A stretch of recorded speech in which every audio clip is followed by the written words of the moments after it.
When the war is over, hatred may be all that remains. You are a Cardassian butcher. And prejudice can last a lifetime. Cardassians are suggesting that the Bajorans are raising these orphans to hate their own people. In matters of politics and power, I was ordered to leave them behind. children may be the silent victims. Sweet torture for that boy living like that. Have you come to take us back to Cardassia? On the next episode of Star Trek Deep Space Nine.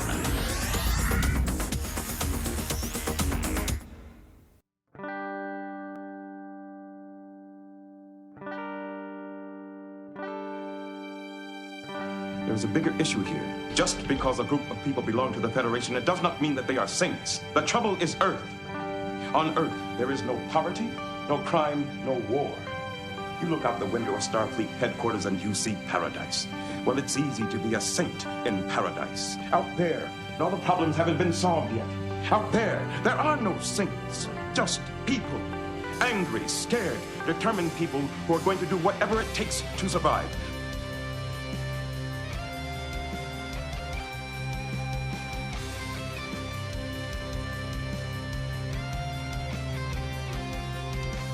What I want to know is, out of all the stories you told me, which ones were true and which ones weren't?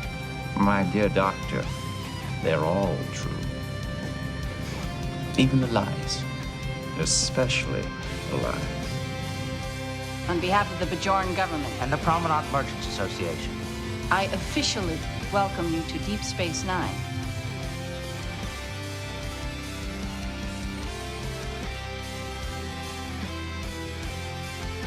Hello, everyone out there in podcast land. Welcome to Especially the Lies of Deep Space Nine podcast, part of the Front Row Network and NPR Illinois Community Voices. We're a group of newbies watching Deep Space Nine for the very first time, and a group of folks who have met the prophets many a times and are watching again. And we are here today to talk about the episode The Cardassians, not the Kardashians, Jessi. The Cardassians. I'm not, Nicole. Okay, well, you've done it too. I No, can't actually, maybe- unhear it. Maybe Emily's done it too. I don't know. have Somebody's done it. Somebody's done Sadly. it. Okay. And so yeah, I'm Scott, and with me is Emily. Prentice. Chris. And Jessi. And before we get started, a reminder to like, subscribe, follow. We are listed on Spotify, Audible, which is where our review comes from this week, as well as YouTube and a whole bunch of other places where you can find your podcasts. And then we're also on social media, Facebook, Instagram, Twitter, Blue Sky, all of that good stuff. All the links are listed down below. And if you are listening to our audio podcast, if all goes well, we had a couple requests of people asking us to put faces to names. So our YouTube version of this show should, unless somebody breaks the camera, probably me, should be with a, thanks, Jessi. There we go. Jessi just slipped the camera, which you can see if you go to YouTube, because we are we have a video on YouTube. And as I mentioned, we've got our first review coming from, well, not our first review, but we've got another review coming from Audible, which doesn't happen too often, but if you do listen to us on Audible, you can leave a review there. And this one comes from Jeremiah Woodford, or I'm sorry, Wolfwood. And it is 5-star. Great podcast for Babylon or profit alike. Haha, I see what you did there. This is another great podcast from the team behind Grey 17. If you like DS9, hate DS9, or are new to it entirely, this is worth your time.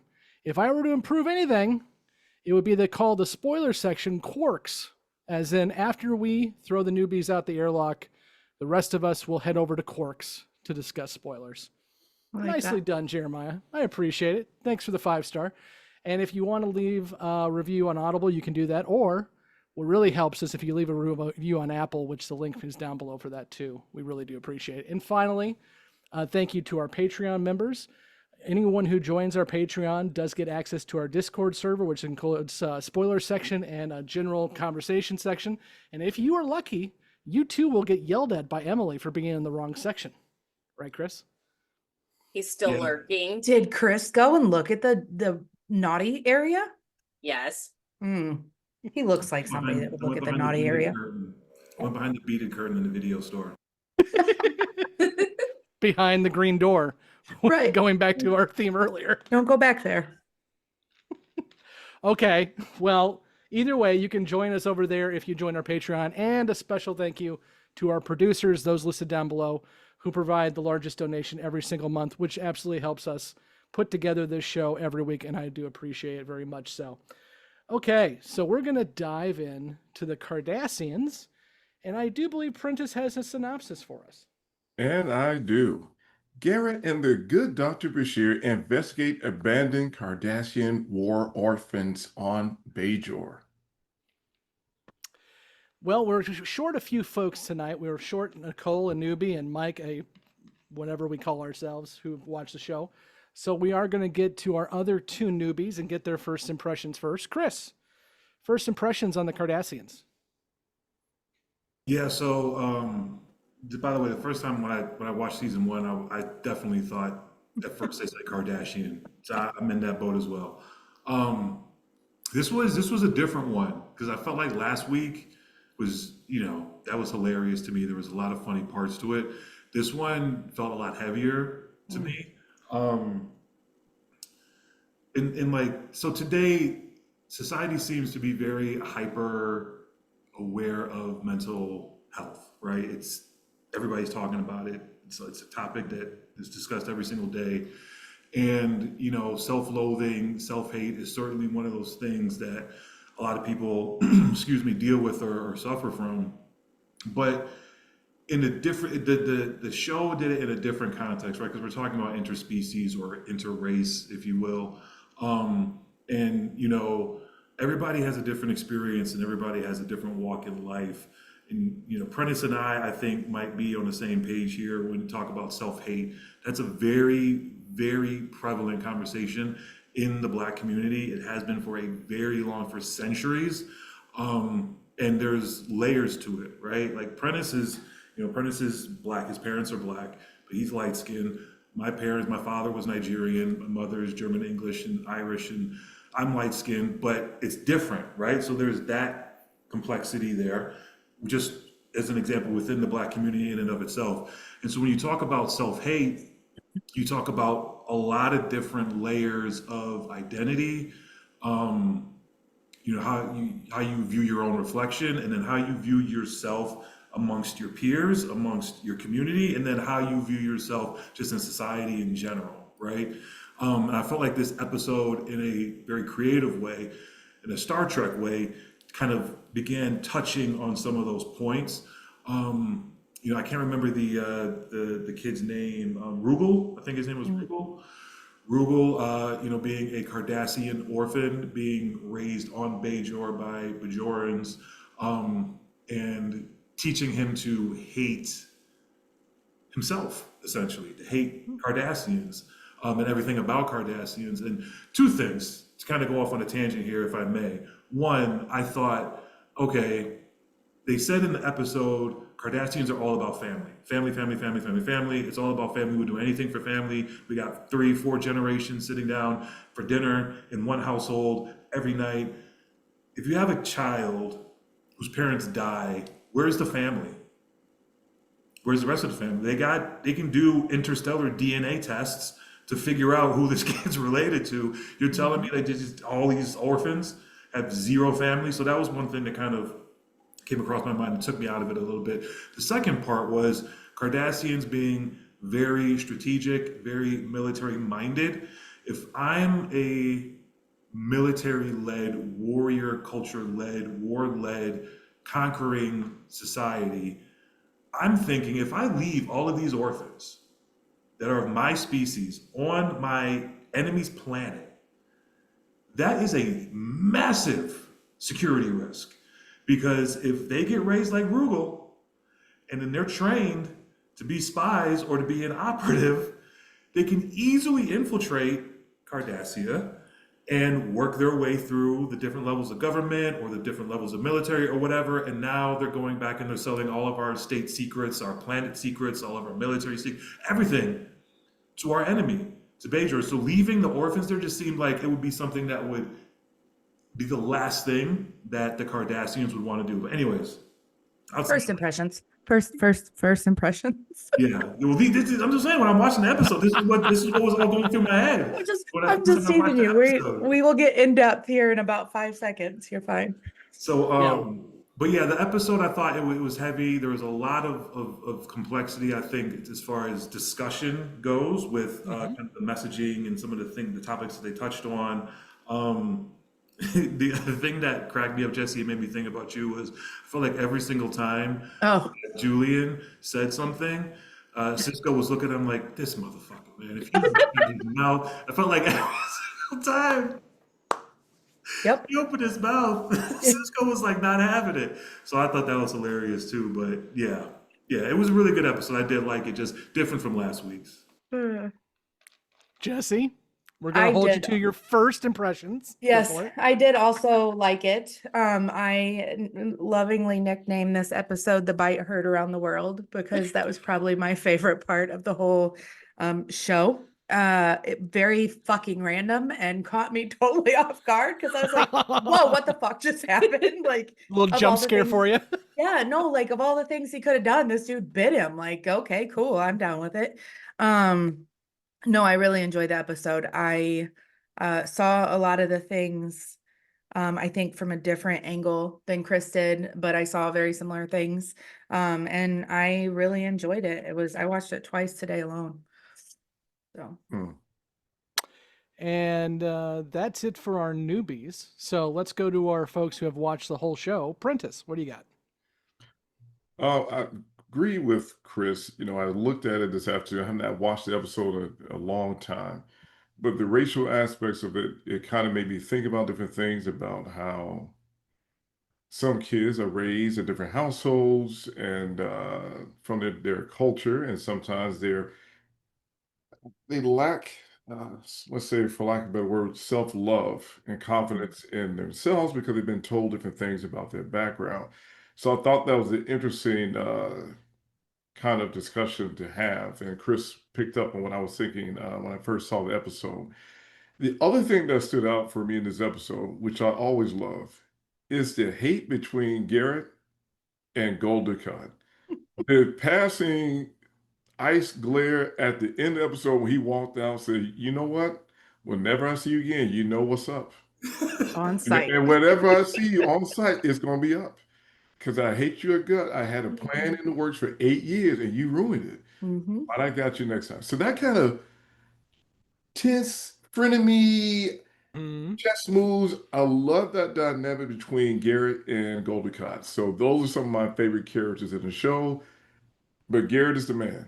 He is sneaky, he is plotting, but I gotta love him. Emily, how about you? I liked it. I think it did a good job of presenting a nuanced topic regarding adoptions, whether it be like, different cultures, races, whatever, and how that should be done better. Because I feel like the Bajoran family, they may have loved Rugal, but even the dad was like, I didn't teach him to hate Cardassians. And the next sentence was criticizing Cardassians in front of Cisco and Bashir. Like, you're saying it, but you're obviously making constant comments. And like, I get it, given the previous situation and what the Cardassians had done, but like, yeah, gotta be careful. Maybe don't do that. But I love the Garak and Bashir dynamic. Because like Bashir is so easy for Garak to manipulate because he's just kind of stupid, a goober. He's like naive, and it was interesting watching his awareness kind of build as the episode went on, and Garak was like feeding him more information and trying to teach him like Cardassians are thinking like their plans are years out. Like they're not just doing 1 to 2 steps ahead. Like they got all these things going on and it's complex. So I think it's a good episode. And Garak and Dukat, that's always some nice tension there. Yeah, you guys have hit on a lot and I'm sure we'll dive into it, so I won't get into too much detail. I will say though, I'm really surprised, and this is just for me rewatching episode to episode for the first time since forever, because I usually binge this show. This is only the second time we see Garak. Andrew Robinson is back for only the second time. And as you can assume from how a lot of us have talked about Garak and how Andrew Robinson is still very much involved in the fandom, as we've seen with him sending us a message. Yeah, it surprises me that we have only tasted a little bit of Garak, and including Rogel, who tasted a little bit more of Garak than most of us. Shush. Jessie's not even listening to me. I made a joke for Jessi, and she didn't even listen. I didn't hear you. I don't listen to you. What did you say? See, this is why we need to be on video, because now you all can see what I have to deal with. What did you say? Say it again. Are you I said that we've all had a little bit of a taste of Garak, and Rogel had more of a taste of Garak because he bit Garak. Aha! Got A little late on the uptick there. I was like, I don't know what we're fucking talking about, but I'll just go with it. But this is the episode, and again, we probably shouldn't say that Garak will return, but I mean, it's clear as much as we all talk about Garak, he'll return. This is the episode that made Garak an exciting character for the writers.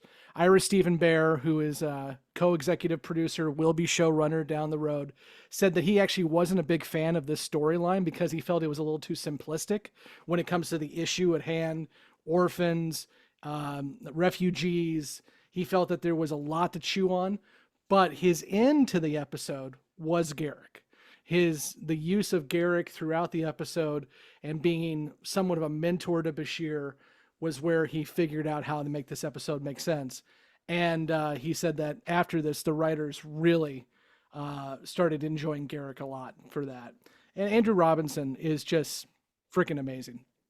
The other thing I like about this episode, going back to the mentorship of Bashir, is you do get to see both Cisco teach Bashir, and we'll get to that, and Garak teach Bashir. So you can call Bashir a goober, but he does learn throughout the episode. Just saying. Okay, so let's go ahead and talk about the episode proper. And who wants to go? Okay. Jessi, please tell me how I'm wrong. No. Well, I don't think you're wrong. I don't know. Well, I wasn't going to talk about that, but so let's start. There are so many layers here. Like there's like layers upon layers of issues that they are bringing up. And so I guess I would start with the adoption one.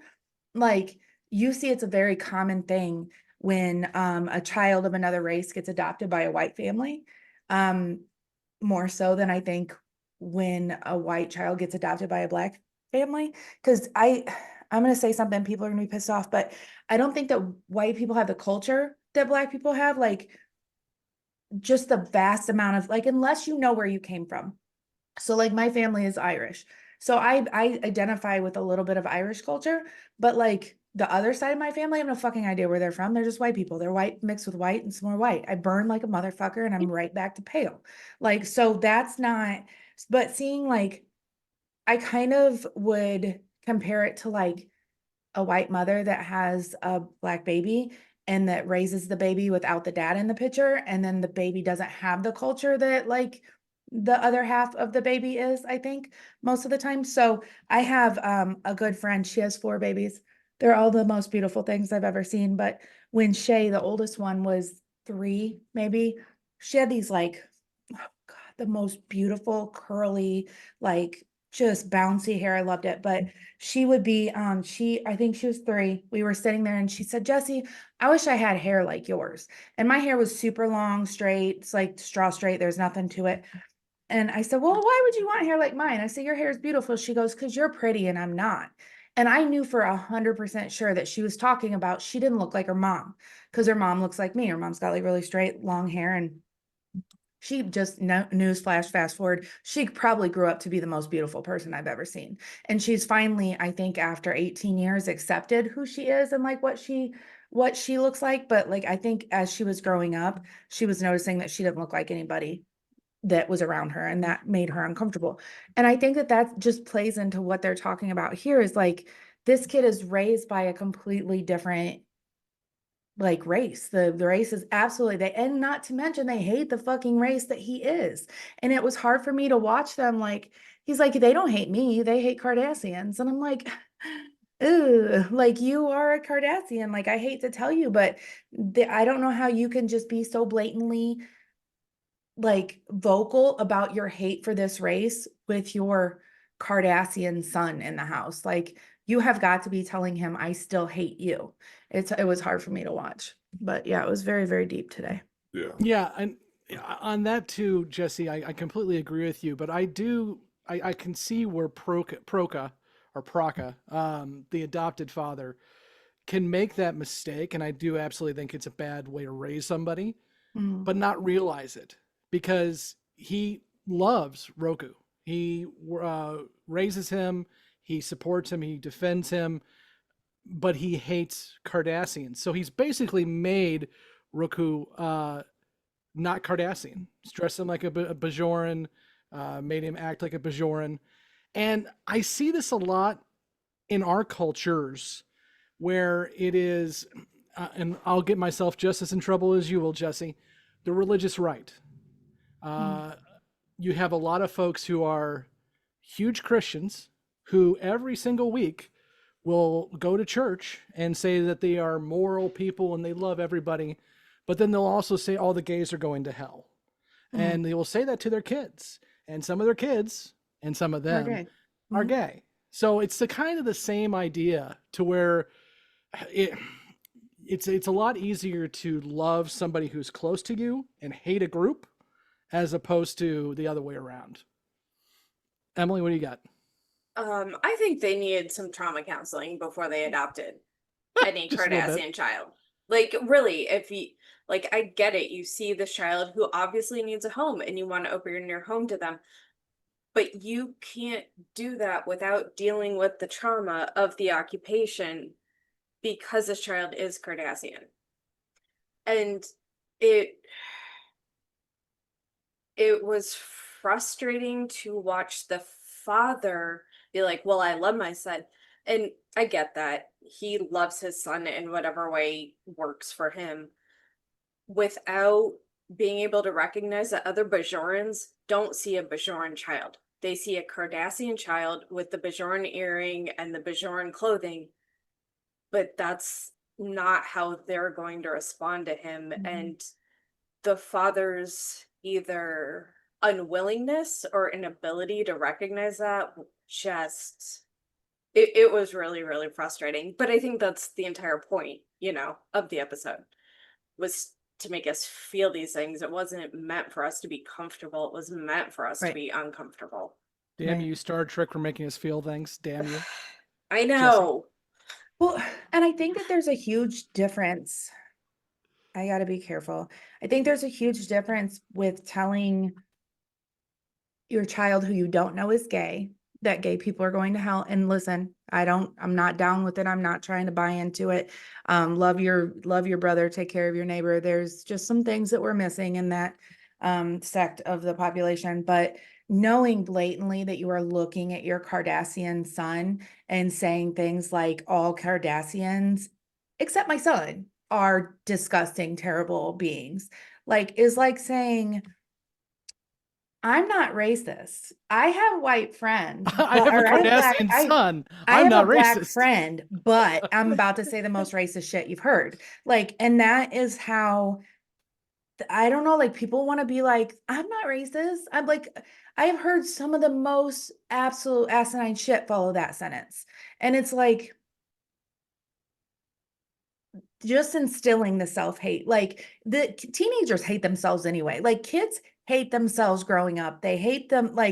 Nobody, I don't know, maybe the kids today, because they look way fucking different than I did when I was in the 7th grade. But I was totally dissatisfied with myself when I was growing up, and I had the worst self-esteem. And if I had had my parents who didn't look like me telling me that people that look like me were terrible, then I mean, that just fucking continues that cycle of just absolutely you're never going to be okay. And the whole sending him home with his actual dad was probably the best, I don't know, probably the best thing they could have done for him, because at least if he did learn to work through that trauma, he would have other people around him that accepted him just because he looked the way that he did.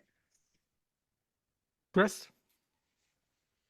Yeah, to piggyback off of what Jessi was saying, some of the shit that I've heard over the course of my life, Prentice, I know you probably the same thing. It's one of the things that I know we've both heard is, oh, but you're one of the good ones.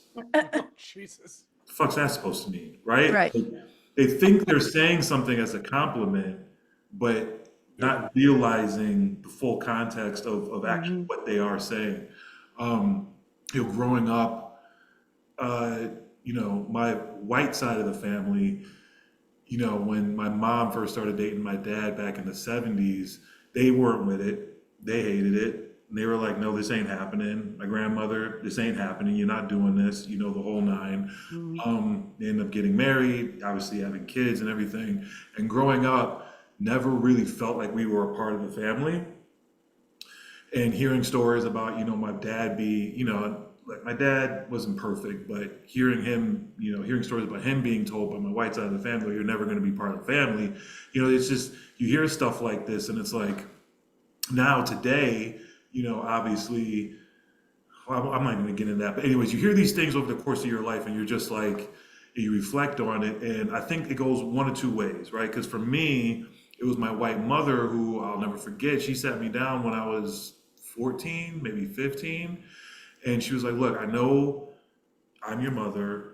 You look at me, you're half white. She's like, don't get it twisted though. And she didn't say don't get it twisted. My mom isn't like, street white. She's white, okay? She's white. She's white.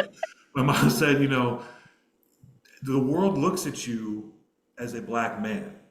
They don't look at nobody's gonna look at you and say, oh, you're white.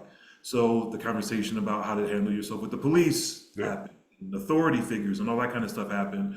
And but that will always stick out to me was, don't ever think that this world is gonna look at you and think that you're white because I'm your mother. Like that's never gonna be the case, right?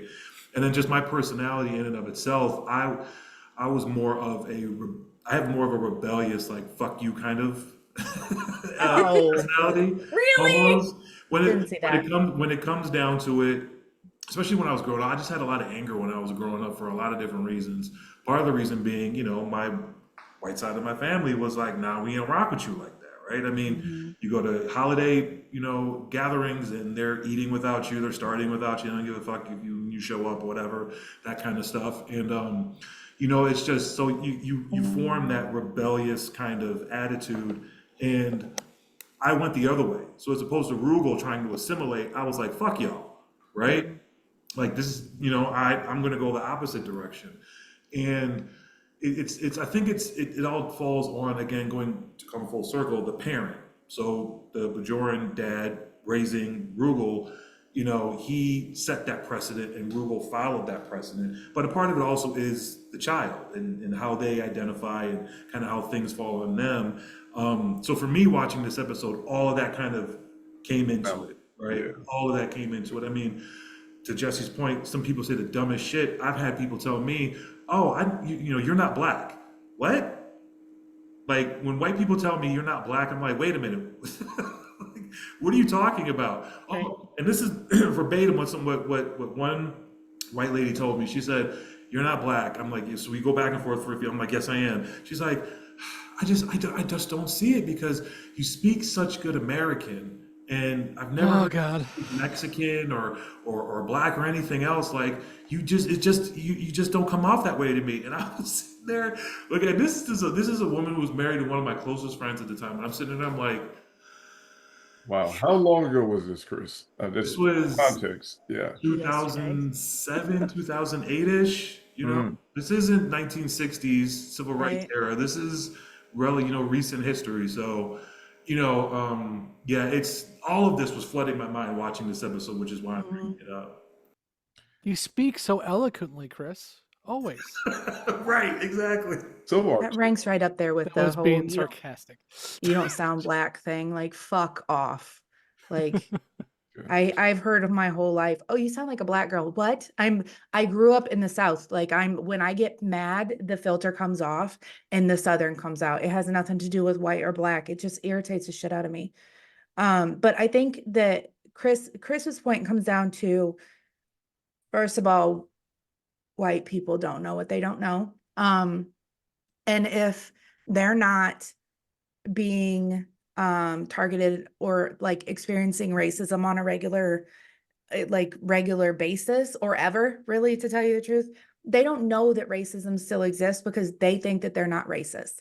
And it's like, okay, newsflash, hi, everybody's racist. Everybody was born not racist, but then they were like brought up and it was indoctrined via the media and via like TV shows and like things where you see like, I don't know, like white guys are doctors and black guys are drug dealers. Like that's like, I didn't understand until I sat down and sat my ass in a sociology class when I was in my bachelor's degree, that like white privilege is a thing. And everybody's like, oh, I grew up poor. Cause I said the same thing. We were fucking poor. I simply have privilege just because my skin is the way that it is. Like just existing. I can turn the TV on and look at people that are portrayed as like successful people because they're white, like not because they're, you know, and it just drives me nuts because people don't understand how biased they are until somebody puts it in front of you and starts to say,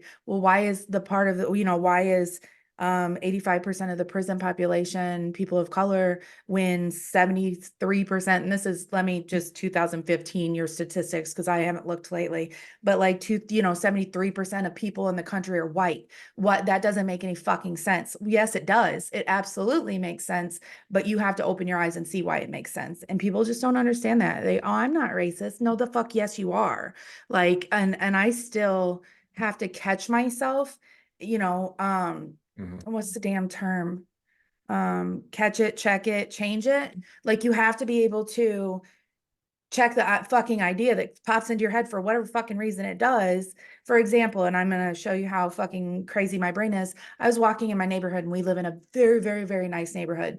And I saw this older black lady walking and my brain immediately went to, oh, she must live in the apartments over in the other side of the neighborhood.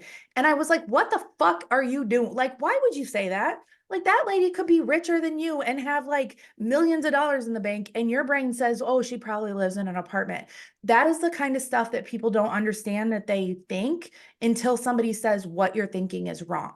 And I don't care. I'll bust myself out. It's just crazy because like, that's what I grew up with. Like, that's what I'm watching on TV. Black people are poor. The welfare queen, like the whole fucking media portrayal of the black mother who is, you know, single, black dads aren't around. Like, and then there's studies that black dads are just as involved, if not more, than white dads. It just fucking drives me nuts. And it's until somebody sits you, I'm going to get off my soapbox here in about 5 seconds, but it's until somebody sits you down and says, hey, here's how your brain works and we need to fix it. And it's a constant fucking battle for some people. And if you don't know, you don't know. And then you just continue the shit like, oh, you're not black. You don't sound black.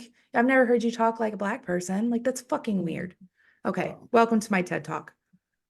No, I mean, Jessi, I appreciate that. Thank you. Chris, this quick question for you.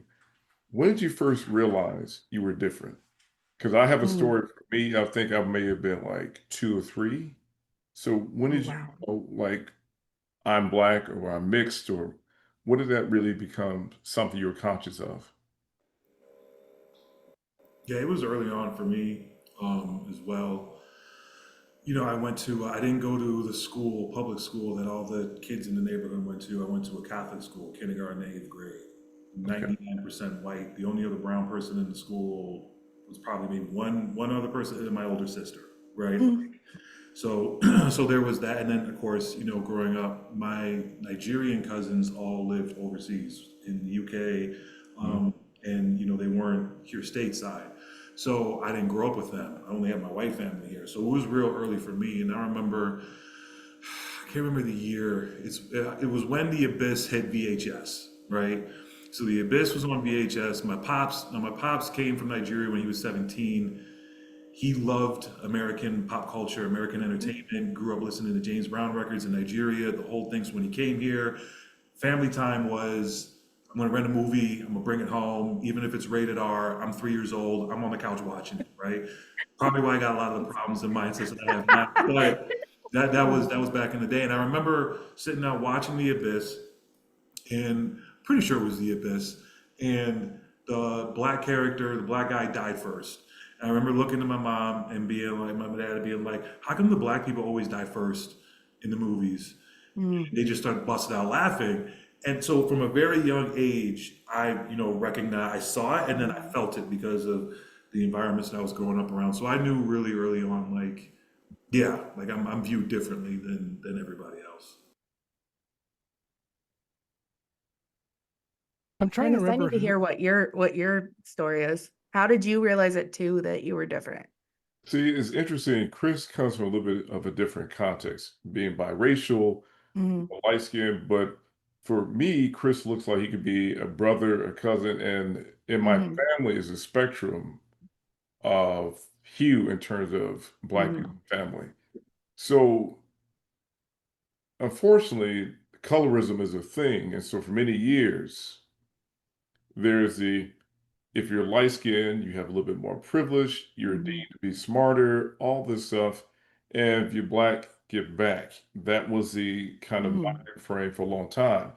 My family, it's been like this for 4 generations, like 5 generations. We've been here in Chicago for a long time. We're Black Catholic, right? That owes to the history. My family comes from Louisiana and Arkansas. But at a young age, my father pulled me aside. I think I was watching something. I want to say I was watching, I can't recall it. I think Different Strokes, but I think I'm wrong. But he pulled me aside and he just sat me in the mirror. He said, "What are you?" I must have been 2 years old. Just like, "What are you?"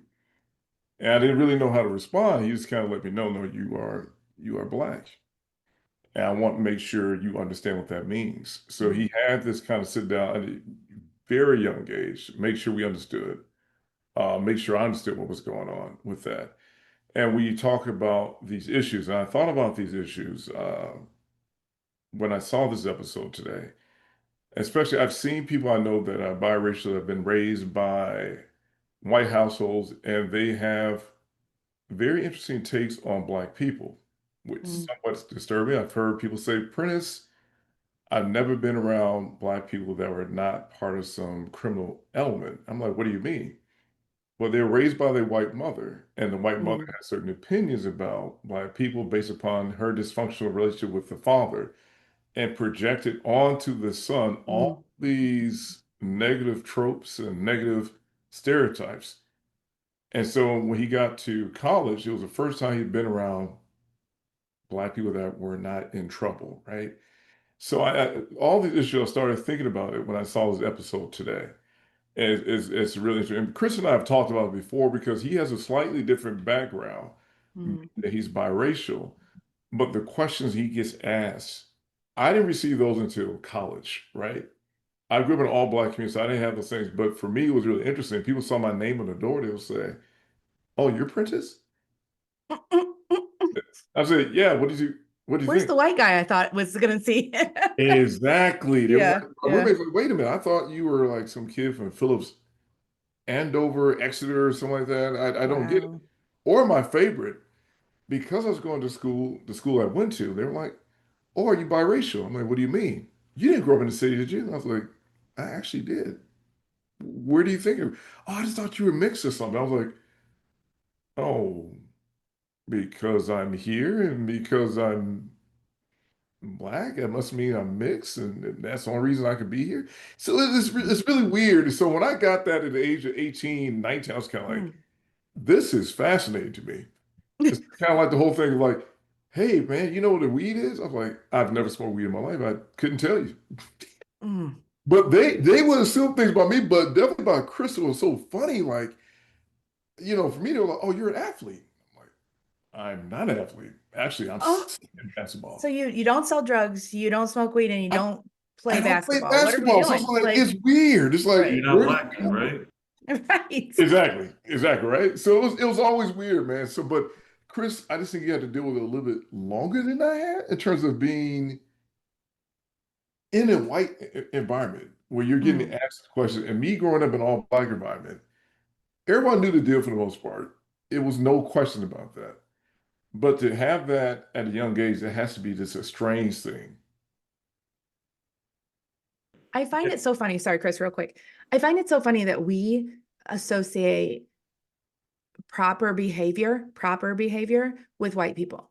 Like, because you grew up with an all Black family in an all Black area, for some reason you're the anomaly. And I think I think that's because, honestly, and I notice a lot of different things up north than I see down south. Like when you get Memphis and lower, you see a lot of Black families doing the exact same things that white families do. You go to the mall, you see Black families, moms, dads, kids out at the mall doing mall stuff, right?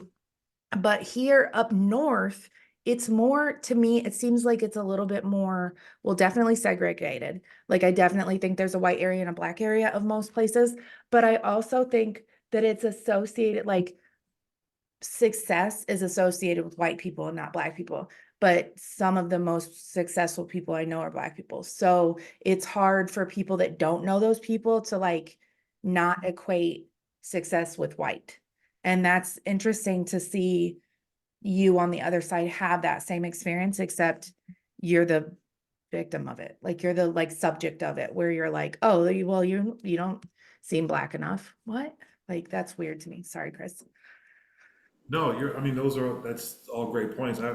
Somebody who, I know or knew in college, who grew up, born and raised in Memphis, told me the thing that they liked about growing up in the South was that they knew who fucked with them and who didn't. Mm-hmm. You come up north, you have dinner with a family, everything's great. You leave and you're dropping M-bombs on you, you know what I'm saying, behind your back the rest of the night after you leave. Mm-hmm. And that hit me because I'm like, damn, I never thought about that, Prentice knows, we all know Chicago is a hugely segregated city. So just because it's north of the Mason-Dixon doesn't mean that it doesn't exist up here either. For me, and Prentice had said, coming up in a different environment, it really kind of, I knew from early on I was different. I saw it throughout my whole life. But the thing that really kind of sold me on, hey, like, this is where your people are, right? I love everybody. I got love for everybody. My friend group, my associate group, my people that I barely know, all different colors, races, ethnicities, religions, cultures, etc., so on and so forth. But I have to say, so we couldn't afford Catholic high school. So I went to public school for the first time in my freshman year of high school. I go to high school, coming up kindergarten to 8th grade, never got any play. Right? There was like a couple little, Did you freeze? What's happening? Yeah. Uh-oh. Sorry. Oh. We heard that you didn't get any play, and then you froze. That's it. Yeah, which could mean a lot, but go for it. I wasn't getting any play. But I went to high school, and now I'm in a student population that has a ton of Latinas and Black women. And I was the hottest thing since New Edition. Like, it was... I was like, this is crazy. Like, I felt like I was in a boy band, like just the love, amount of love that I was getting. And I was like, oh, man. And then, I played sports, obviously. So, I was all around. Unlike Prentice. People, unlike Prentice, right? I fit the stereotype more than Prentice does. And I'm half Black. I'm a Half-African. He's full. I'm a African. African? Wow, I never heard that one. Okay. I haven't either. Wow. In the truest definition of African, my pop's Nigerian, my mother is, white. But that was another thing that kind of hit me. I'm like, man, so this is what life is like, right? Like, again, how do you view yourself in society? Rugal saw himself as being like bottom of the barrel. I have no self-worth. Like, I don't, I'm not worth anything. I'm terrible. My Cardassian blood makes me a piece of shit. And not to say that I felt that way about myself growing up, but when you get that love back from people, you're like, oh man, my standing in society is way different than I thought it was. Like, I'm actually him. Like, I'm that dude, right? And then you kind of reassess who you are, and you start to build more confidence. You start to, find a different place in your own mind for yourself in society. And you're like, okay, no, this is it. I like this, right? And then you go on and you continue to grow and you continue to learn and you continue to have different experiences. And I think Jessi, I think you were the one who said it was maybe it was the best thing for Rule to go back with his dad back to Cardassia. And I had thought about that, like, he didn't really want to go. He's like, I don't want to go. And he, reluctantly went into the airlock to get on the ship to go back. But I'm like, in his future, when he goes back and he starts getting that love from the Cardassian people, he starts getting, when he starts getting love from the Cardassian honeys back on his home planet, when he gets older, he's gonna be like, yo, this is the spot, right? Because he wasn't gonna get that love on Bajor. Let's be real. He wasn't getting that. He wasn't gonna get no play on Bajor, but going back to Cardassia his whole life. Especially, his pops has got bread. They're wealthy. He's got stature. Like, eventually he'll come around. He's gonna be like, this is incredible. I love it here. So yeah. Don't read beta canon then. But those are just some of the things I was thinking about in context to this incredible conversation with the episode, and then thinking about the Rubel who's kind of at the center of it. Like, there was a little bit of self-identifying myself in that character. I was never that, I hate myself. Like, that was never me. But there were parallels that I could tap into. Jessi? Thank you for bringing it back, because I could talk about this shit all day long and it would have absolutely nothing Just to gonna do let you with guys roll. Deep Space Nine. So let's talk about real quick.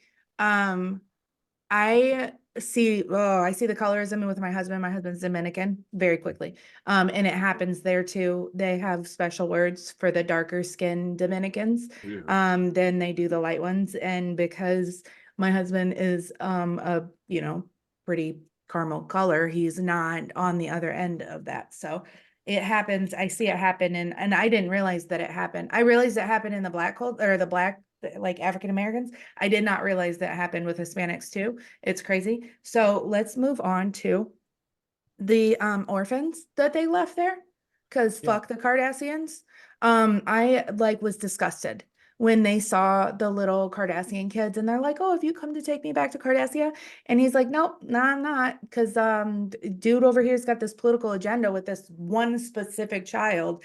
And that's the only one we're taking. And it about broke my fucking heart, because that's where I realized that it was all a fucking, it was all a game. Like, it was just one big, plot. Like, dude's playing chess, not checkers, right? Like, he's got the 8-year plan, and he's gonna pop out and be like, ha, I got you. Like, that's fucking weird. That is an extra level of evil to me. Like, you took a child from his family, knowing that the family would have taken the child home, and then you push the child into a life that has made him feel really, really shit about where he came from.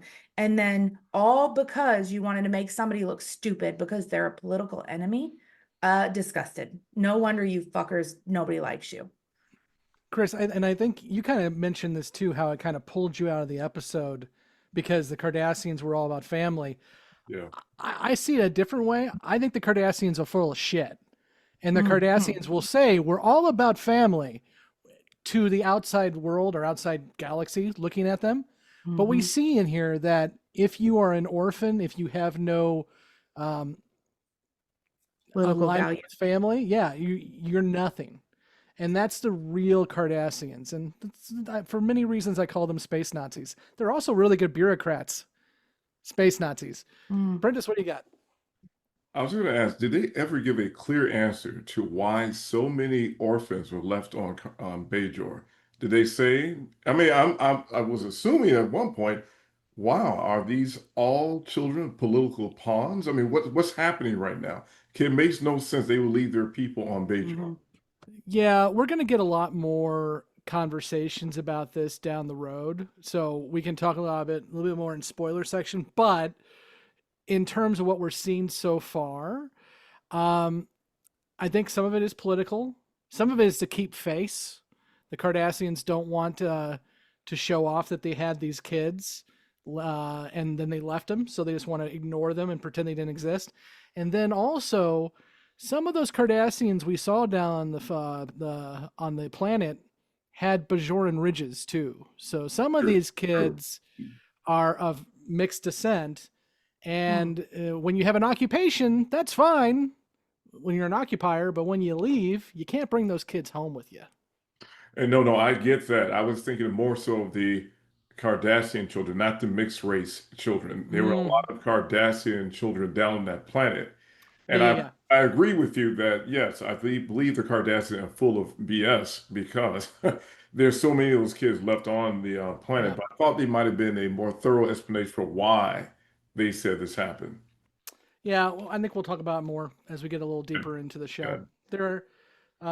We will actually meet, and this is not a spoiler, I don't think, because I'm being vague. We'll actually meet a Cardassian orphan, and they will become a relatively important character. Chris.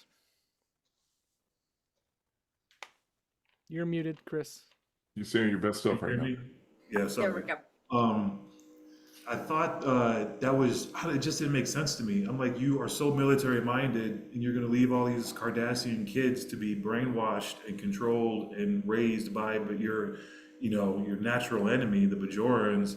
Like, that's just, I mean, literally, are we talking about Manchurian Candidate here? They go back home, they think they're going back home, and next thing you know, they get a phone call and they flip switched, and now they're going ham on Cardassia and just wrecking shop. Is it a secret double agent kind of thing, and they're infiltrating the Cardassian government and they work their way up to, I mean, what if one of them, becomes the ruler of Cardassia? I don't know the head of state, if it's a, king or... Now we're getting into Star Trek Nemesis territory, which is never good. What I'm saying, like, what if you mean a clone of Picard is in charge of the Romulan Empire? Because that makes perfect sense. But I'm saying, what if one of these Cardassian orphans is, like the James Bond, the 007 of intergalactic spies, goes back home, becomes the head of state, and now he's a sleeper cell, right? It's like, it just seemed like such a huge military risk and planetary security risk to leave all those Cardassian children on Bajor to be raised by Bajorans and to leave yourself exposed like that. But I have one question. So the cat that was playing Dabo and kept winning was just stacking up gold press lap and killing Quark's day. Mm-hmm. He went on, he was like, yeah, I don't know, they treated him terrible, and they beat him and all this other stuff. It was insinuating all this crazy stuff, right? He looked like he had fly fishing gear on his outfit too. Right. He looked like he was about to be out there with Brad Pitt, just just getting busy fly fishing. But he had said all that stuff, and then he just disappears. I know they mentioned he disappeared with no trace, but it seemed like everything that he was saying was a lie. Mm-hmm. It didn't really explain his association with Rugel's, Bajoran dad or parents, and it was just, I don't know, it felt like a plot hole to me. I'm like, what happened to this guy? Like, he was, he was a key witness or a key person that they wanted to, talk to get background information from, and then he gives them this story which is completely contradictory to anything that's going on. There's no explanation. He's gone, and that's it. Like, what was up with that? Is there anything more that is going to be revealed about that later? It just seemed like it was a plot hole to me. Did you see how he sat them too? Like, when in the beginning, he sits them like he's a fucking hostess. Mm-hmm. And I was like, I couldn't, because the second time I was watching it, I thought the same thing. I was like, where the fuck does this guy fit in? What is his, it seems to me like he was put there to tell the lie and make it look like it was a huge problem. But then why is he sitting people? I was the same way. I was assuming he was somebody working with Gul Dukat. That's my assumption, but could be wrong on that. Right. Emily, take a note. I raised my hand, so that's clear. Emily, take note. Prentice. I want to give a slow clap to the troll of the episode, Garrett, and his comment to the Bajoran woman saying to her, basically, she's like, I wouldn't know because I was in the resistance. He's like, oh, great, because we might have met during that time period. I was like, wow. This guy is not subtle at all. He's a a-hole. Wow. He's actually, we may know each other. Hi. So I had to laugh at that episode. I was like, boy, Garrett is a piece of work. Jesus Christ. All right. He really is, though. As they were sitting there talking, because these are all things I saw the second time, as they're sitting there talking, and he's like, Bashir's like, well, and you would, I'm curious who you do business with, and you would have to build trust. And he's like, and it's all a game we play. And I'm just like, this fucking dude's just he's a clown. He's just a fucking clown. Like, as he's like talking to him, he's just, there is not a serious bone in his body at that point. Like, he's just like, Which one are we talking about? Garak. So Garak is the clown? Well, hold on. Hold, please. Garak. Yeah. The guy that talks to Bashir at the table. Okay. I was figuring out if you were talking about Bashir or Garak being the clown. Well, you know how I feel about Bashir. So I thought we were going to have another Dax Jadzia moment. Sorry. We don't need to, we don't need to reiterate we don't need to rip that. Pronouns, my friend, pronouns. Happens. Chris, what do you got? Yeah, no, I thought I was Garak. I was just guessing the whole time. I'm like, what's his angle? What's your angle, Chief? That's what I kept thinking the whole time I'm watching Garak operate. I did think it was funny when I think they were coming back from Bajor, and Bashir stopped the runabout, and he basically had like a bitch fit. He's like, I'm dying if you don't tell me what's going on right now. And I was like, what? Yeah. Where did that come from? Yeah. I thought that was hilarious. But way to flex your imaginary muscles now, sir. Like, calm down. Well, go ahead, Chris, and I'll I was just gonna say, I thought that was funny, but Garak did have me guessing the whole time, like what? Because 1 second you're Dapper Dan, just outfitting the entire station, but now you're like a computer engineer genius who's hacking age-old computer systems and pulling up tens of thousands of files like that. Like, he said it was just as easy as sewing a button on. He said it. Yeah, there's something else. There's something else going on there, in my opinion, with Garak. I think there's a lot more to him than we've been shown or led to know about. Jessi, what do you got? The whole Bajoran woman that had the one that was like taking care of the kids in that scene, she was shitty as fuck to Garak. And I'm like, you're taking care of kids that look like Garak, and you're just being a fucking asshole, and he just helped you. Like, it was a weird situation. I get where you're coming from, but I see that one as Garak is of a certain age. Yeah. Which means he was an adult during the occupation. I can see a kid who had nothing to do with what the Cardassians did to Bajor. Okay, you're a kid. I may have some built-in prejudice because of what you look like, but you weren't here. You didn't rape and pillage my planet. Garak is of an age where you probably were a soldier or something while they were here. So that's where I see that. I think she just doesn't like people who were involved in the occupation or could have been. Emily? Can we talk about O'Brien? Well, hold on, because I have okay. I have 3 things that you all have brought up that I want to follow up on. Just real quick on the Garak situation with Bashir. Alexander Siddig, who is credited right now as Siddig Al-Fadil, he will change his name later on down the road. But he played this episode a little differently than last time. When he played with Garak the first time we saw him in past prologue, he was very aloof and very naive to what Jessi's saying to Garak. In this one, he played him as more, he still doesn't really know what Garak is doing or ought to, but he wants to know. He played him more inquisitively. And I don't know if you all saw that. I did, and that's what Alexander Siddig was going for. The other thing I was going to say, just because of what people are playing, we talked about Dukat, and I love the fact that Dukat is back. Marco Lamo is amazing, and he's a great foil to Sisko and everyone else, and as we saw, a great foil to Garak too. Marco Lamo played this like he was being sabotaged. He played this like he had nothing to do with the actual plan, and that he was being, that everyone else was lying about it. So read that as you will, but that was where Marco Lamo was coming at when he was playing Dukat. He was as shocked as anyone that he was implicated in this. Emily, O'Brien. Yeah, so the moment when O'Brien makes that nasty comment about Cardassians, and if you've seen TNG, you get a bit more of O'Brien's background in fighting Cardassians and the stuff he experienced with them. So you understand that gut reaction he had.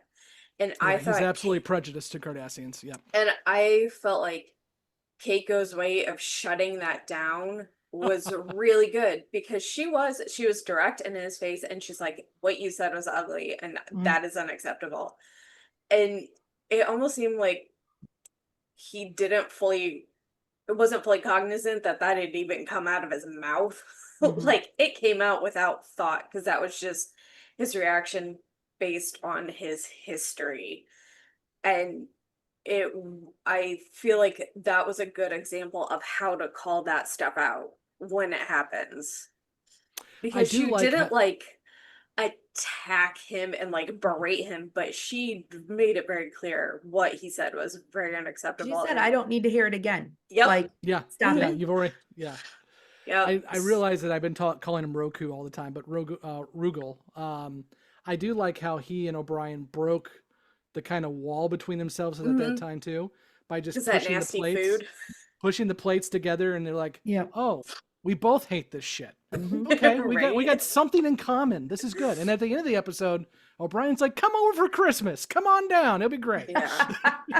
And it seemed like it was some of that realization that maybe the Bajoran woman had with the orphans, like, he's a kid. He wasn't one of the people I was fighting, and like differentiating people in a combat situation versus like civilians. Well, and that's what I appreciate about O'Brien's character, and we've seen it a lot. He is legitimately an everyman, and he has been through a war with the Cardassians, so he has no love lost for them.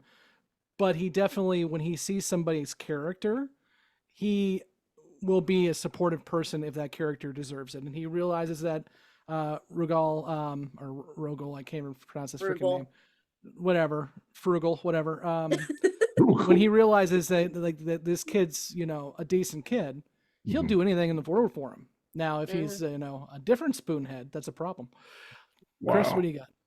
That's what they call him, man. Spoonheads. I know. Yeah. Just wait. Oh yeah, you've already seen the show. Yeah, Chris. I thought that scene at dinner was a really good scene. I was wondering what the prop master used to make that dish, because what is in that bowl? Like, it looked like it was Cool Whip with like blue dye, but like it was chunky. I'm like, why would some green in there? Yeah, there was some green mix, and I'm like, I don't want to eat that shit either. I wanted to ask, was I the only person at the end during the arbitration that felt like it was a Deep Space Nine, Few Good Men moment? I was waiting for somebody to be like, you can't handle the truth. You can't handle. This is where I was talking about that mentorship. I think this is there's no real B plot, but I think if you wanted to pinpoint what a B plot could be, it's Bashir and learning how to act around people. He does it with Garak. And I love how both Garak and Sisko have that moment where we see them in different scenes where they're behind Bashir just kind of smiling, like, he's learning. So with that scene you're talking about, the first time we see it, Bashir comes into ops and immediately interrupts with a question.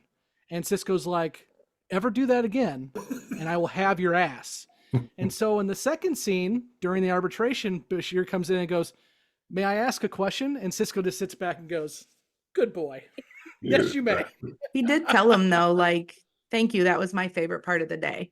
Like, that's what I love. Watching Goldie Cock get his ass handed to him. Yeah. Sisko he is a guy who will definitely be by the book, but he'll let you know when he appreciates when you're not being by the book. Yeah, Jessi, did you like Bashir getting his Tom Cruise on? He was walking back and forth, doing the interrogation or doing the questioning. Then he hit the table and then he hit the turn, like the lawyers do in SVU and all those shows.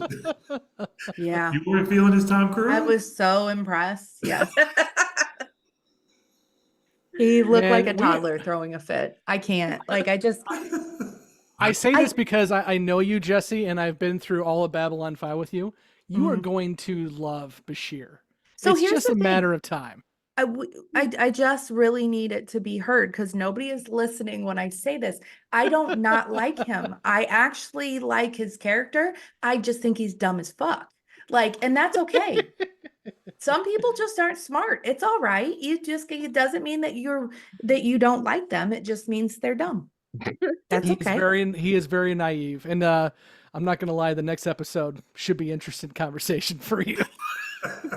Great. We'll save that for next week. Great. So we've talked about the orphan issue. We've talked about Ducat, Garak, O'Brien. Anything else you guys want to chat about before we move on to questions, predictions? Cool. Good story. Excellent. Oh, so okay, fine. I'll bring Emily, something up. Go ahead, Emily. The people listening are like, God damn it. We were almost done. Go ahead. Sorry. Did anyone else find it weird that Kira wasn't really involved in this episode very much with like orphans on her planet? Right. She just laughed at Bashir. That's the only time I saw her. Then, my guy Odo was barely in the episode either. Like, they keep relegating Odo to, minimal screen time. What's going on with that? I like looking at Kira, too. She wasn't even on the episode that much. I'm like, what are we doing here, man? Still a good episode, but to your point, where are they at? I think part of it, too. Oh, go ahead, Jessi. No, I do think it's weird that she wasn't part of her own planet. Like, I could see where it could have been her instead of Bashir. Because, I don't know, she would have been more fitting for it, but.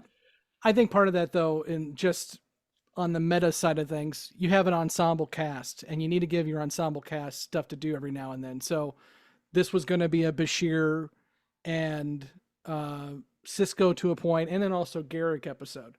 So if you would have replaced Kira in there, you could do that, and it makes sense. But then you got to find another Bashir episode. That being said, next week is a Bashir episode, but we'll wait for next week on that one. I think from a creative standpoint, from a writing standpoint, having Kira be the one to partner up with Garak, I think might have fit the theme of the episode more. The conflict between Bajor, Cardassian, Bajorans, Cardassians, having them start the episode out on completely opposite ends, as opposed to Bashir being more aloof and just kind of like, very juvenile in his understanding of how this game is played, to Garak obviously being the seasoned veteran in the game. Having Kira, right, with those strong feelings against Cardassians, having Garak kind of being the sly guy that he is, and then having that conflict massage over the episode, so that at the end where you're seeing them come together, or at least have a better understanding of one another. From a creative writing standpoint, I think that might have been the better choice, especially, Scott, if you're saying next week is a Bashir episode. Last week, Bashir, kind of stepped up and had a more prominent role in, being the doctor performing the operation with Dax and everything. So I think that might have been a more entertaining and maybe even a more solid choice. But again, really like the episode still. Cool. Okay, let's go ahead and roll into questions, predictions. For those of you just joining us for the first time, our newbies have not watched past this episode. So before we let them go and we talk spoilers, we're going to ask if they have any lingering questions or predictions about what may come down the pike. Chris, I know you've asked a few things there, but let's go to you first. Any other questions, predictions? I want to, there's got to be something else going on with Garak. He can't just be Dapper Dan. He's just a simple simple Taylor. Simple Taylor. just a simple there's something else. Plain simple Garak. My man's got a skill set, so my question. He just likes him in pants, man. He's he straightened out one of his customers in the back, fixed his collar, kind of pressed him out a little bit. I'm like, you played the role, man, but there's something else going on there. So I'm interested to see if there really is something else going on there with Garak and what it is. I don't know. Do we get to see, does Rugal grow up and become, the Tony Stark of Cardassians, billionaire playboy who, is the top of the Cardassian society? I don't know.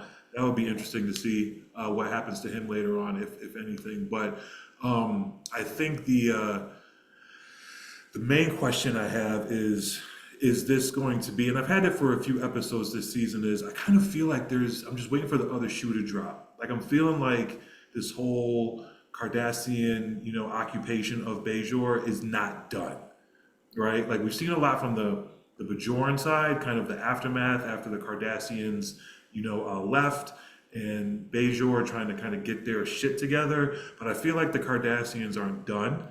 And they're like, well, let y'all, get comfortable and feel like, you're okay. And you got your space station, you got the Federation, and you think it's all good. And then they're working on something, like, bam, Klingon Cardassian tag team champions of the world. Like, I don't know, but something, right? Like, I feel like they're and something big's going to happen down the road. So, yeah, that's my thoughts and prediction.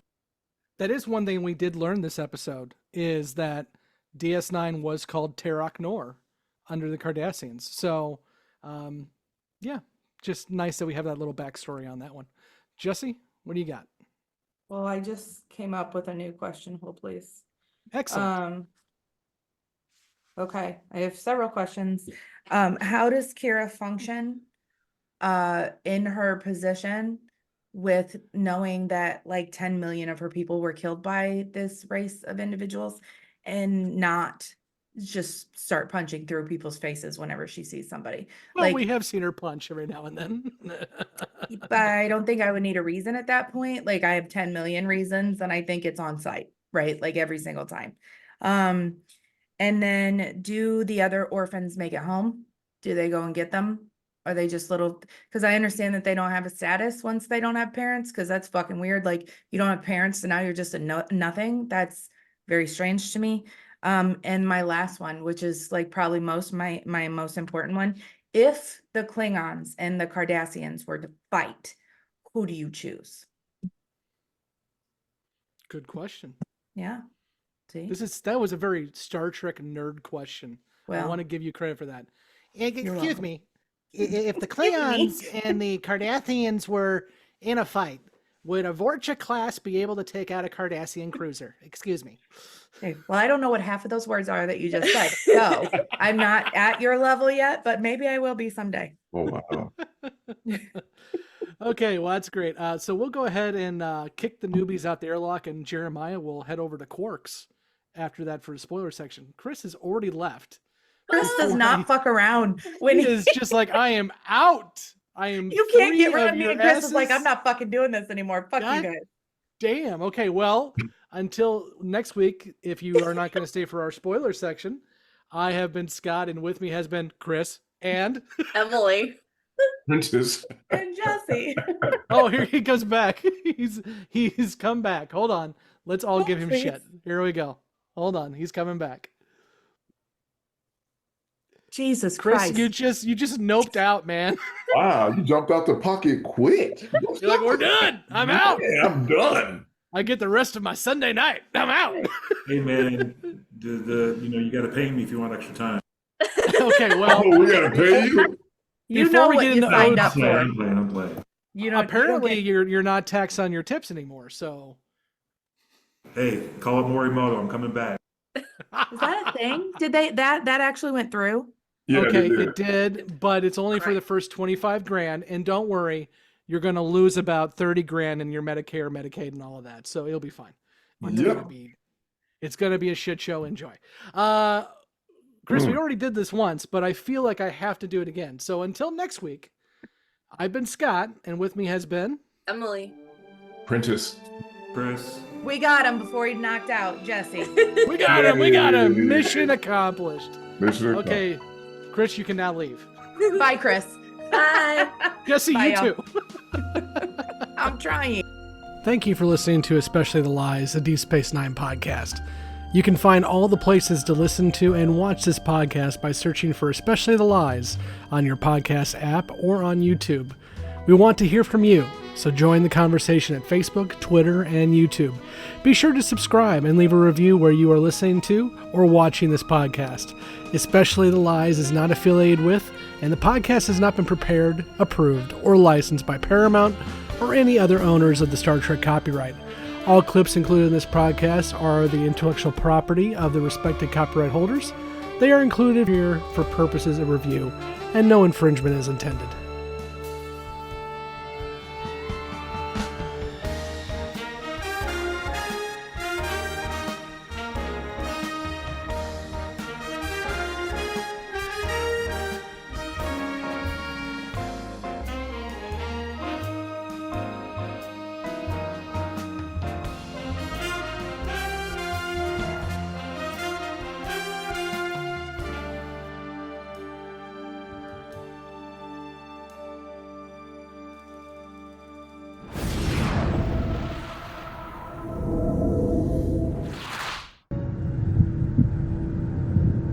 Why have you brought me here? Show yourselves. What do you want? The Cisco has returned to us. He arrives with questions. There are always questions. Okay, well, we'll go ahead and we will move right into our spoiler section now. And guys, I'm really excited. We've got some people talking about stuff. Jessi had questions. It's just, okay. I really want to discuss the Klingons versus the Cardassians. Oh, we will. We'll get there. We'll get there. I'm just going to go down your list, Emily. I know. I don't want to wait. Okay, so what we got, Emily? Okay, so I really. Oh, and by the way, as I already said, spoiler section, but spoilers ahead. So if you have not watched the rest of the episodes, don't listen, because actually, like Klingons and Cardassians, some shit's going to be talked about. So fair warning. Okay, Emily, go ahead. All right. I really like Chris's question. What's Garak's angle? I've watched this series multiple times. I'm still not fucking sure some days. I'm like, he is just chaos. He's just a chaotic menace, and I love him for it.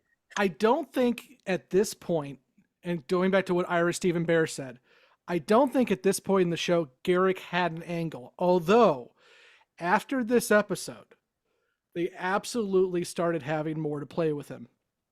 And they started giving him a backstory that really plays out. And we'll deal with the orphan situation again with Zial and all of that too. Yeah. Prentice, what do you got? I mean, listen, they asked some great questions. I don't think we had an episode with these many questions that gave us something to chew on. So that was great. Listen, the war between the Klingons and the Cardassians, I just can't wait to see it. Let's stick with the Garak thing, because Emily's got her list. Oh, okay. Sorry. let me just say this. Emily's got one job. Bashir is Garak's angle. That's what he's after. There you go. Wow. I think he's one of the more interesting characters in the show. And the way that he is used down the line is perfect. So it's interesting the fact that at this episode, Scott, you're saying they had no idea what they were going to do with him. I'm assuming, because this show, unlike other serialized shows, wasn't really planned out. And I think, especially with the minor characters, they kind of get peppered into Ira Stephen Bear's point in this episode. When the writer's room likes an actor, they will do more stuff for that actor. I think Damar was there as a literal side character in an episode, but they liked the actor so much that Damar becomes the savior of Cardassia. It's the same idea. Anyway, I love the initial beginnings of this character. What we're going to see down the line is going to be epic. I just can't wait until Chris and Jessi actually see how the character develops. It's going to be amazing. So I'm glad they asked the question. I'm glad he picked up that there's more than meets the eye to this guy right here. He has an angle. And it's going to be great to see the reaction over the next couple of years. Absolutely. Well, and I like the on and off again relationship with Dukat, which we get a little bit of it here. Oh, yeah. The idea that Garak got left behind, just like the orphans did. And Garak is not happy about that at all. And we get a lot more with Garak. And the truth is, he is a spy without a home, is the key thing here. And we'll see a lot more of that as we go. And we'll learn about his father in Abrantane and all of that good stuff. So there's so much more that Andrew Robinson's going to be able to chew on. I'm looking forward to it. Emily, what else you got on that? Do we find out what happened to Rugal? No. All right. Prentice, did you have something else you want to add first? No, okay. Oh, well, I was going to say, just for the situation regarding how Gul Dukat found out about the orphan. I think people assumed it was Garak that informed Gul Dukat of what was happening. So I was kind of thinking, what other eyes does he have on the station in terms of knowing that kind of information so fast? You know what I mean? Because I think the viewers almost led to believe that Garrett is the one that reported it out, but actually it wasn't him. Because Dukat contacted Cisco, and Cisco's like, I just found out like 2 minutes ago. Exactly. Yeah, so Dukat definitely has eyes and ears. I don't think for a second Garak is it, because Garak hates Dukat with a passion. Well, we don't know who on the station is feeding the information. Yeah, I mean, yeah. I don't know. I don't think we ever really find out, but we do know that. I mean, shit. Dukat has a little cult of personality all to himself, and he basically has the basically Waco over at Impact North. So I mean, Dukat's his own shit. Yeah. Branch Davidians. Wow. Okay. That's it. That's what I was going for. Branch Davidians. Yes. Yeah. So, but yeah. So your next thing, do we find out what happened to Rogel? I mentioned beta canon, and I realized that most people don't know what beta canon means, but alpha canon is stuff that's on the show, and we see it up on the screen, be it a movie, TV. Beta canon is everything else. It's apocryphal, it's novels, comic books, and stuff like that. There was a novel in the DS9 relaunch that dealt with Cardassia after the war, and we do have Rogel as a character in that. And he goes from some meanderings and everything else. He gets drafted into the war, but he actually runs away from the war, I believe, is what happens with that, because he doesn't want to fight. When the Romulans take over Cardassia, he is a part of that situation. And there even gets to a point where I think, and it's been a long time since I looked this up, but Sisko's ruling that he can go to his father is overturned by a Bajoran magistrate. So then he goes back to his Bajoran adopted father. But yeah, we never hear any of this in TV, but there's a book about it. Beta canon's fun. Wow. Interesting. I don't count beta canon for much because it's usually really bad. And it's usually like, hey, this writer had 5 minutes to write a novel. Enjoy. Yeah. Wow. All right. So then Chris asked, is the occupation of Bajor done? No. No. No. The Cardassians want Bajor back. Mainly, and I think we kind of got into this a little bit, the Cardassians are very big on how they look and how people think about them. This is, again, why they don't like the orphans, because it makes them look like they're not good family and they're not caring about their kids. They don't like that they lost Bajor. They think it's like a chink in their armor. And I mean, we Dukat got demoted because he lost Tarek Noor. Yeah, he's gonna be salty about that for a while. He is. But yeah, no, this is going to be, and I'm glad that folks are starting to realize it, that this isn't just a one-off story or going to be done in a few seasons. The Bajor, Cardassian, and then later Dominion conflict is going to be the heart of the show up until the last minute of the last episode. Yeah. So on to Jessi's question. I do appreciate, how does Kira function in her position? Given the entire history. I think Jessi's projecting a little bit, because I don't think Jessi could function in that position. She might be, but it's still a valid question, because I'm wondering if that's actually why they wrote this episode with Garak and Bashir instead of Kira. Because I don't think Garak could have manipulated Kira the way he could manipulate Bashir, because Kira's not naive. Exactly. She would be like guns blazing, we're taking kids, like she'd be fucking shit up basically. And we saw it a few episodes ago. Her and O'Brien went down and, okay, there's a guy down there, I gotta go get his earring back to him. Let's go. Whereas like Bashir, he's naive. He's kind of, at this point, he's still kind of a bumbling goober. So, and I think Garak likes that dynamic because it's easier for him to manipulate and get what he wants without Bashir questioning his motives too much for most of it. I love that this is a massive retcon, and this is absolutely not what the writers had in mind. But I love the fact that we find out the reason why Bashir acts like this is because he's pretending. Is because he doesn't want to let people know that he's augmented, that he is Yeah. a super genius, and he basically, I mean, like he was like commenting last season about how he missed one question on his medical exam. He didn't miss that question. He got it wrong on purpose because he didn't want to get a perfect score. Yeah. And I can't wait for Jessi to get to that part where she finds out he's not that much of an idiot. It makes a rewatch. I mean, again, and this was not the plan. This is not where the writers were going, any of that. And actually, I think, if I remember right, Alexander Siddig didn't like the augmented turn because he didn't like the way it changed his character. But when you do a rewatch of this thing, you're like, oh, that's why he's a It goober. tracks. Yeah, it tracks.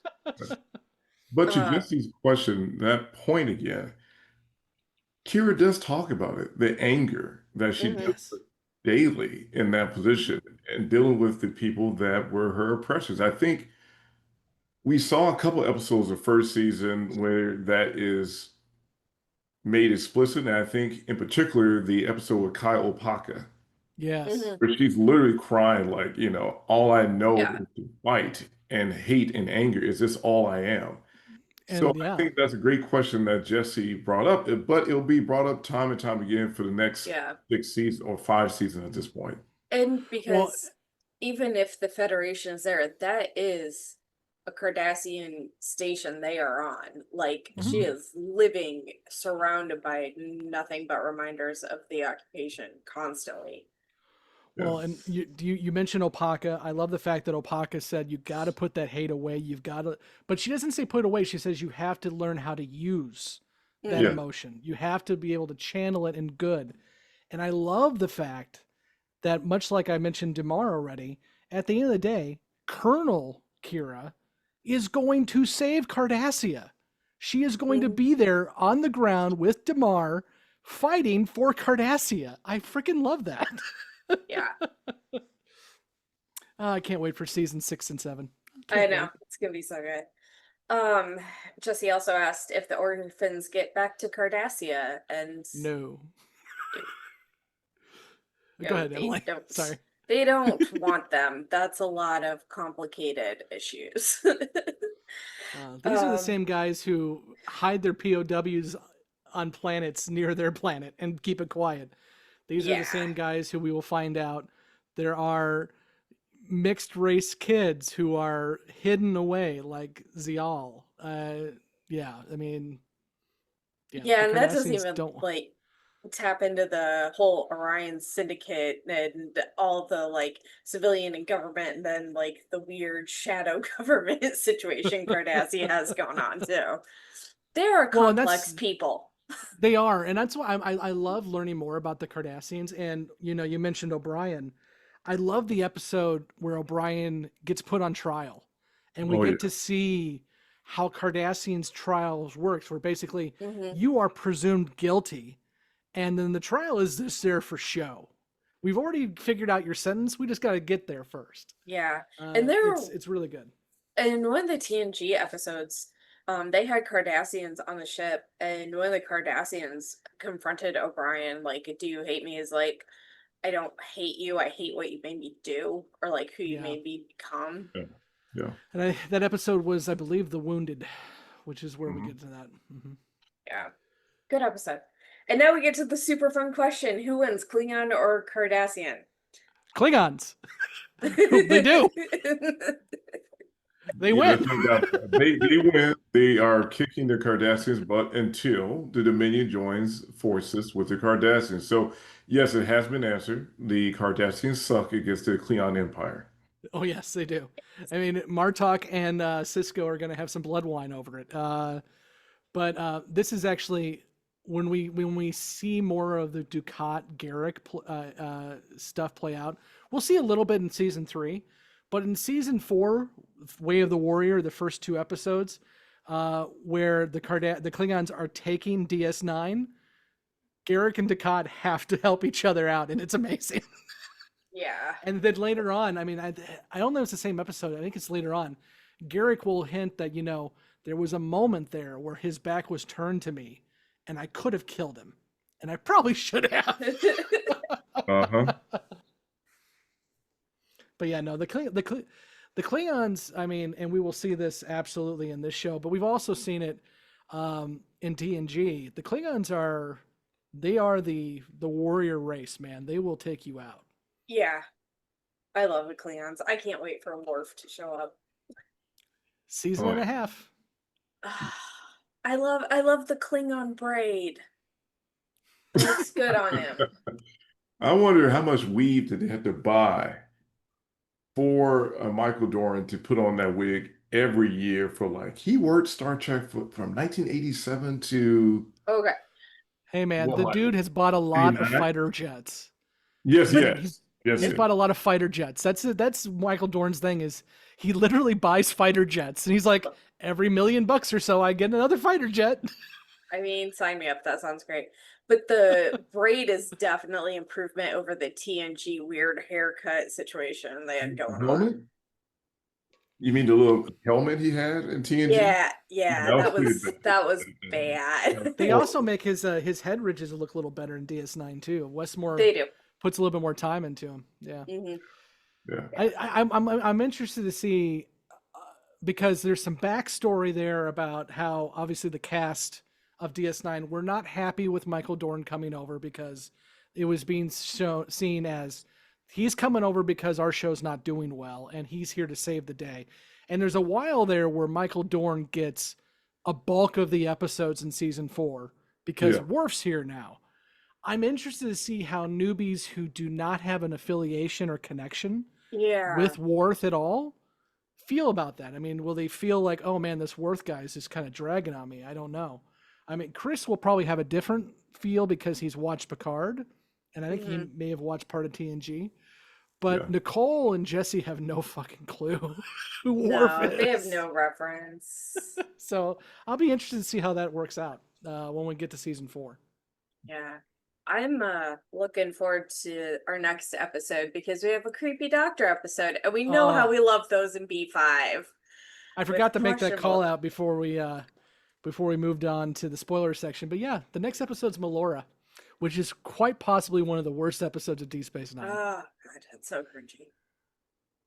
I have not watched it in a very long time because whenever I binge season 2, I absolutely skip this episode. Oh, wow. Yeah, it is not great. Bashir helps a lady learn how to walk in high gravity and then falls in love and becomes a creeper. Yeah, he's definitely crossing ethical lines there. Oh man. Okay, well, I'm looking forward to that. Hearing how Jessi loves this episode. She's gonna love it, and she is gonna have just raving reviews of it, and will not be angry at all about any of it. I'm sure. But hey, don't worry. After that, Emily, I think you called it out last week. We have Rules of Acquisition after that. I do believe.